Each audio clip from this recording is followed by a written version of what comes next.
Part 46। Shri गणेशाय नमः। श्री जानकी वल्लभो विजयते। श्री रामचरितमानस अयोध्या कांड। वैसानख सोई सोचई जोगु तपु बिहाई जेहि पावई भोगु। सोचई पिसुन अकारण क्रोधी जननी जनक गुरु बंधु विरोधी।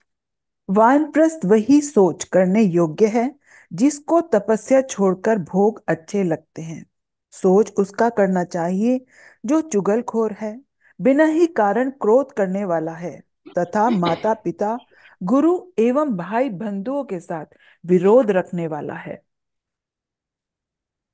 सब विधि सोचई पर अपकारी निज तनु पोषक निर्दय भारी। सोचनीय सबहि विधि सोई जो न छाड़ी छलु हरि जनु होई।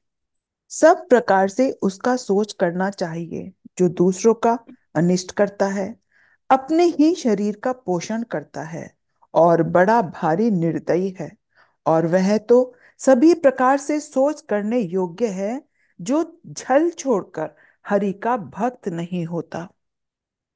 सोचनीय नहीं कौशल राउ भुवन चारि दस प्रकट प्रभाव। भयउ न अहे न अब होनिहारा रिपु भरत जस पिता तुम्हारा। कौशल राज दशरथ जी सोच करने योग्य नहीं है, जिनका प्रभाव चौदहों लोकों में प्रकट है। हे भरत, तुम्हारे पिता जैसा राजा तो ना हुआ, ना है और ना अब होने का ही है।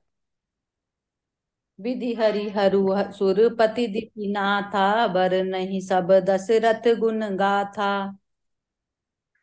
ब्रह्मा विष्णु शिव इंद्र और दिक्पाल सभी दशरथ जी के गुणों की कथाएं कहा करते हैं।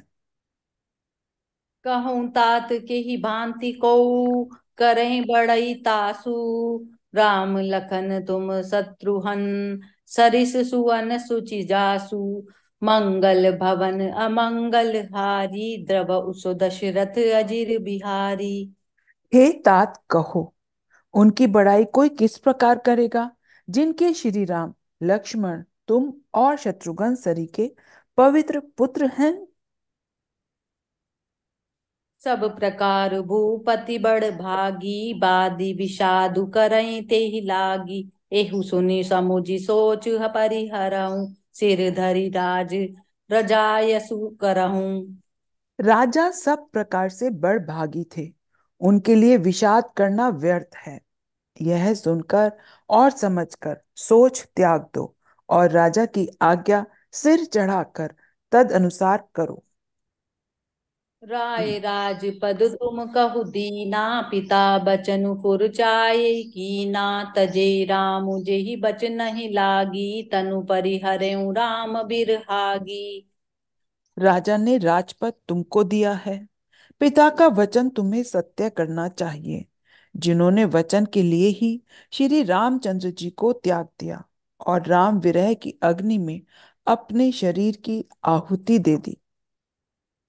निपहि बचन प्रिय नहीं प्रिय प्राणा करऊँ तात पितु बचन प्रवाना। करऊँ शीस धरि भूप रजाई है तुम कह सब भांति भलाई। राजा को वचन प्रिय थे, प्राण प्रिय नहीं थे। इसलिए हे तात, पिता के वचनों को सत्य करो, राजा की आज्ञा सिर चढ़ाकर पालन करो। इसमें तुम्हारी सब तरह भलाई है। परशुराम पितु आज्ञा राखी मारी मातु लोक सब साखी। तने जजाति ही जो बनु दयऊँ पितु आज्ञा अग अजसु न भयऊँ। परशुराम जी ने पिता की आज्ञा रखी और माता को मार डाला। सब लोग इस बात के साक्षी हैं। राजा ययाति के पुत्र ने पिता को अपनी जवानी दे दी। पिता की आज्ञा पालन करने से उन्हें पाप और अपयश नहीं हुआ। अनुचित उचित विचारु तजी जे पालहीं पितु पैन। ते भाजन सुख सुजस के बसहीं अमर पतियेन। मंगल भवन अमंगल हारी, द्रव उसो दशरथ अजिर बिहारी। जो अनुचित और उचित का विचार छोड़कर पिता के वचनों का पालन करते हैं, वे सुख और सुयश के पात्र होकर अंत में इंद्रपुरी में निवास करते हैं। अवसि नरेश बचन फुर करहूँ, पालहूँ प्रजा शोक परिहरहूँ। सुरपुर निपुपाय परितोषु, तुम कै सुकृत सुजसु नहीं दोषु। राजा का वचन अवश्य सत्य करो, शोक त्याग दो और प्रजा का पालन करो। ऐसा करने से स्वर्ग में राजा संतोष पाएंगे और तुमको पुण्य और सुंदर यश मिलेगा, दोष नहीं लगेगा। वेद विहित सम्मत सबहि काजेहि पितु देइ, सो पावई टीका करहूँ राजु परिहरऊँ गलानी। मानहु मोर बचनु हित जानी। यह वेद में प्रसिद्ध है और सभी शास्त्रों के द्वारा सम्मत है कि पिता जिसको दे वही राज तिलक पाता है। इसलिए तुम राज्य करो, ग्लानि का त्याग कर दो, मेरे वचन को हित समझकर मानो। सुनि सुख लहब राम बेदेही, अनुचित कहब न पंडित केही। कौसल्यादि सकल महतारी, तेऊ प्रजा सुख होई सुखारी। इस बात को सुनकर श्री रामचंद्र जी और जानकी जी सुख पाएंगे और कोई पंडित इसे अनुचित नहीं कहेगा। कौशल्या जी आदि तुम्हारी सब माताएं भी प्रजा के सुख से सुखी होंगी। परम तुम्हार राम कर जाने, सो सब विधि तुम सन भल मानहि। सो पेहु राजु राम के आए, सेवा करेहु सनेह सुहाए। जो तुम्हारे और श्री रामचंद्र जी के श्रेष्ठ संबंध को जान लेगा, वह सभी प्रकार से तुमसे भला मानेगा। श्री रामचंद्र जी के लौट आने पर राज्य उन्हें सौंप देना और सुंदर स्नेह से उनकी सेवा करना। कीजिए गुरु आयसु अवसी, कहीं सचिव कर जोरी। रघुपति आए उचित जस, तस तब करब बहोरी। मंगल भवन अमंगल हारी, द्रव उस दशरथ अजिर बिहारी। मंत्री हाथ जोड़कर कह रहे हैं, गुरु जी की आज्ञा का अवश्य ही पालन कीजिए। श्री रघुनाथ जी के लौट आने पर जैसा उचित हो तब फिर वैसा ही कीजिएगा। कौसल्याधरि धीरजु कहीं, पूत पथ गुरु आयसु अहीं। सो आदरें करें हित मानी, तजें विषादु काल गति जानी। कौशल्या जी भी धीरज धरकर कह रही हैं, हे पुत्र, गुरु जी की आज्ञा पथ्य रूप है, उसका आदर करना चाहिए और हित मानकर उसका पालन करना चाहिए। काल की गति को जानकर विषाद का त्याग कर देना चाहिए। बन रघुपति सुरपुर नर नाहु, तुम एहि भांति तात कदराहु। परिजन प्रजा सचिव सब अम्बा, तुम्हि सुत सब कह अवलंबा।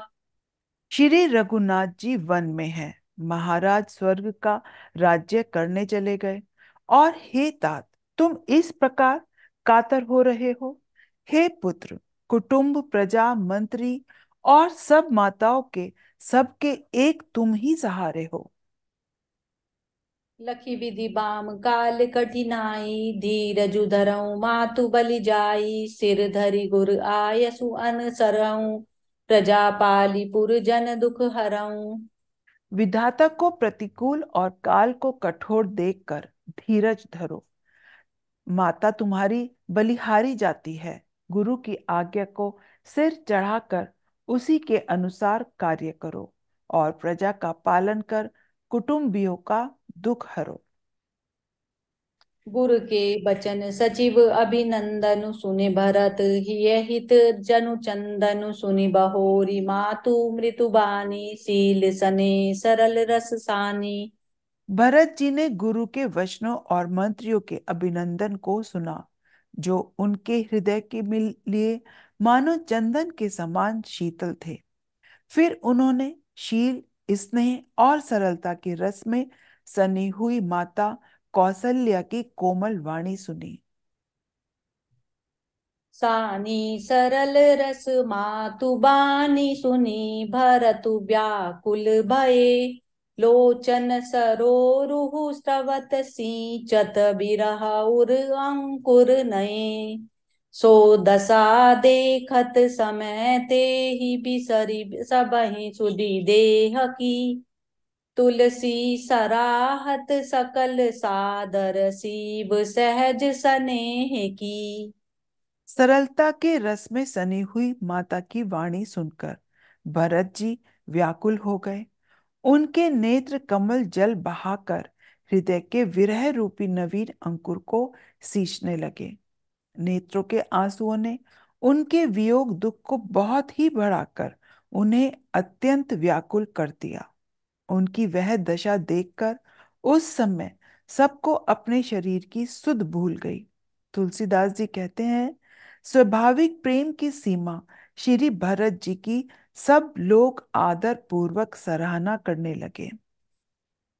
भरतु कमल कर जोरी, धीर धुरंधर धीर धरी। बचन में जनु बोरी, देत उचित उत्तर सबहि। मंगल भवन अमंगल हारी, द्रव उस दशरथ अजिर बिहारी। दीन दयाल बिरद संभारी, हरौ नाथ मम संकट भारी। धैर्य की धूरी को धारण करने वाले भरत जी धीरज धरकर कमल के समान हाथों को जोड़कर वचनों को मानो अमृत में डुबाकर सबको उचित उत्तर देने लगे। जय सिया राम। जय सिया राम। जय राम